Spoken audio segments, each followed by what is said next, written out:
कल के पास्टर पवन सिंह बक्सर में रोड शो को पहुंच बचा जो खेसारी लाल को रेले हैं भाई। क्या सुनाया खेसारी लाल ने? आज से 10-15 साल पहले का बिहार देखिए और आज का बिहार देखिए। वीडियो देखिए, बताऊंगा, बता दें। खेसारी लाल तो खूब बोला है उनको दिखता नहीं है कि विकास क्या हुआ। देखिए 15 साल पहले विकास बिहार का था, अभी बिहार कैसा है, पूरा वीडियो देखिए दोस्तों। लोग बचपन में पढ़ाई करते थे, दिया जला के, लालटेन जला के, लाइट जला के, कभी उम्मीद नहीं किए थे कि हमारे भी गांव में बिजली आएगी।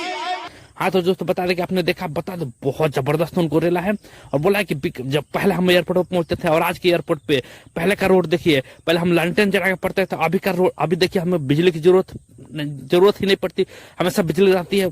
मतलब जबरदस्त रेला है और जो जन सैलाब आया है पवन सिंह के लिए जबरदस्त लग रहा है। आप लोग क्या लग रहा है? अपनी राय प्रतिक्रिया जरूर दीजिएगा। मुझे तो देख काफी बेहतरीन लगा।